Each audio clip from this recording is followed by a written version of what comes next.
Nous sommes en train de vivre une crise mondiale sans précédent. Une crise sanitaire, une crise économique et financière, écologique, et aussi une crise humaine. Et dans le milieu spirituel, on parle beaucoup de changement de paradigme. Eh bien, ça y est, on y est, on est dedans. C'est pas demain, c'est pas dans 5 ans, c'est maintenant. On y est dans le changement.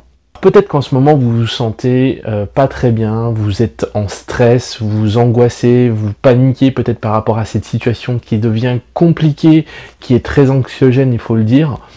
Peut-être que vous avez des peurs qui remontent à la surface comme ça, que vous avez probablement aussi ce sentiment d'impuissance par rapport à cette situation. Tout ça fait que, pour le moral, c'est extrêmement difficile à tenir. Peut-être aussi que vous savez, des douleurs, des problèmes de peau qui reviennent, et vous savez bien que c'est lié au contexte, c'est lié au stress, et que là, tout d'un coup, vous avez des somatisations, la boule dans la gorge, la boule dans le ventre, des problèmes de peau, d'eczéma, de l'asthme. C'est pas étonnant parce qu'effectivement, on vit dans une situation, tous, on est tous dans le même bateau. Là, pour le coup, c'est mondial, et effectivement, on est dans une situation qui est très anxiogène. Et on arrive à la fin d'un monde, on arrive à la fin d'un mode de fonctionnement particulier, mais c'est pas la fin du monde, c'est la fin d'un monde, et on arrive, là on tourne la page, et on a tout un nouveau monde à écrire, et comme je disais dans la description, on a tous notre rôle à jouer. Alors, il faut savoir que dans toute situation de crise, que ce soit une crise personnelle, individuelle, ou une crise économique au niveau d'un pays, ou une crise mondiale, il y a toujours 3 étapes dans la traversée d'une crise. La première étape, c'est la sidération. C'est-à-dire là, on est sous le choc, on peut plus bouger, on est waouh, qu'est-ce qui m'arrive quoi. La deuxième étape, c'est la réaction. C'est-à-dire là, on est en colère, on réagit, on dit c'est pas normal. On est dans la réaction, on est dans l'urgence. Et puis, donc sidération, réaction. Et le troisième temps, c'est le temps de l'action. Et je pense que l'heure est venue pour tous de passer à l'action.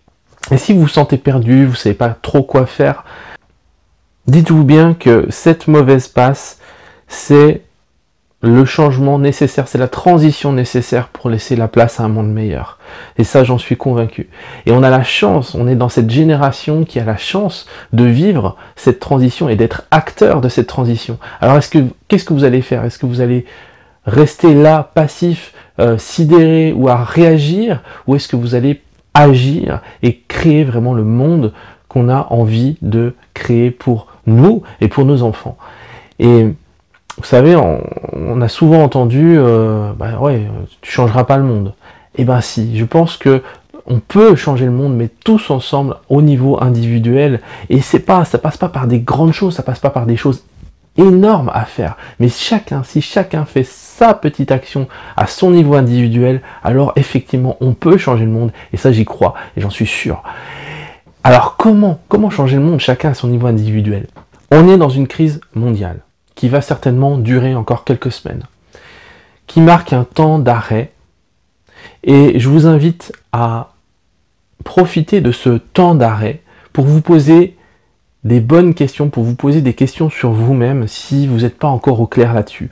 Première question, qu'est-ce que je sais faire de mieux? Qu'est-ce que je sais faire? C'est quoi ma compétence? Qu'est-ce que j'aime faire? Qu'est-ce qui me fait vraiment plaisir? Dans quoi je suis vraiment bon et qu'est-ce que j'aime faire? Quand vous avez de la clarté là-dessus, eh bien, deuxième question, en quoi je peux contribuer au collectif? Comment je peux faire ma part du colibri? Et puis, une fois que vous êtes au clair là-dessus, comment je peux contribuer au monde? Eh bien, passez à l'action. Passez à l'action sans vous poser de questions, que ce soit dans du bénévolat, que ce soit voilà, on voit toutes sortes de causes qui se mettent en place. Je pense notamment aux couturières qui ont fait des masques artisanaux pour les soignants qui étaient en pénurie de masques.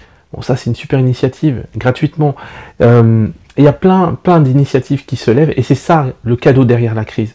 Derrière la crise, chacun prend conscience de sa responsabilité individuelle, et chacun prend conscience que on est tous reliés. On avait tous déjà conscience que voilà, on était tous reliés les uns aux autres dans la planète, mais ça c'était quelque chose de mental. C'était quelque chose de mental. On savait très bien que voilà, c'est la fameuse le fameux battement d'aile d'un papillon à l'autre bout du monde qui peut créer un ouragan de l'autre côté de la planète. Mais là, c'est pas mental, on le vit vraiment, on vit vraiment la chose qu'on est tous reliés les uns aux autres. S'il y a une personne en Chine qui a tel ou tel comportement, qui a telle ou telle action, eh bien ça peut se propager à l'autre bout de la planète, et à l'autre bout de la planète, en France, on peut être impacté. Et ça, on en fait l'expérience directe en ce moment. Donc, c'est ça qu'il faut comprendre, c'est qu'on est vraiment tous reliés. Et ça, c'est pas une vie de l'esprit, c'est réel. On est tous reliés, que ce soit par les pensées, par l'énergie, par les actions. On est tous reliés et on a tous notre responsabilité individuelle. Alors la question que je vous pose, c'est qu'est-ce que vous allez faire? Qu'est-ce que vous allez faire pour co-créer ce nouveau monde?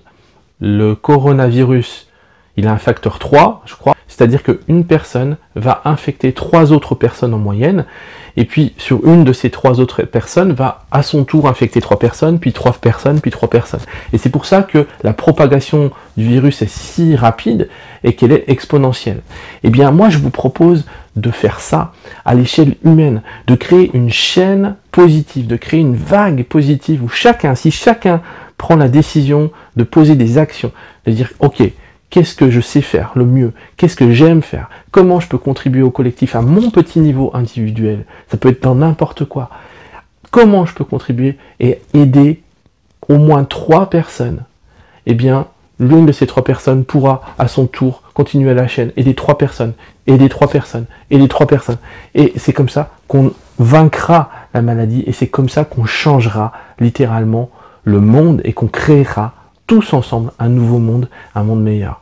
Et ça, j'y crois. Donc si vous êtes avec moi, je vous invite à liker la vidéo et à mettre en commentaire qu'est-ce que vous allez faire dès demain pour contribuer, ou qu'est-ce que vous faites déjà pour aider votre prochain au niveau collectif. Voilà, ça peut être n'importe quoi. Et je vous rappelle, c'est pas des grandes actions, on n'est pas obligé, on n'est pas des super-héros, mais chacun à son niveau individuel, qu'est-ce que je sais faire et comment je le mets au service de la collectivité. Alors là, on est confiné, il y a des gens qui peuvent pas travailler, mais ça n'empêche qu'on peut quand même, via les réseaux sociaux, via l'informatique, le télétravail et tout ça, on reste malgré tout connectés les uns les autres, et on peut agir chacun à son niveau individuel. Donc, mettez-moi en commentaire, qu'est-ce que vous faites, vous, à votre niveau individuel, pour aider le collectif et pour créer un nouveau monde. On a tous un rôle à jouer, et c'est maintenant.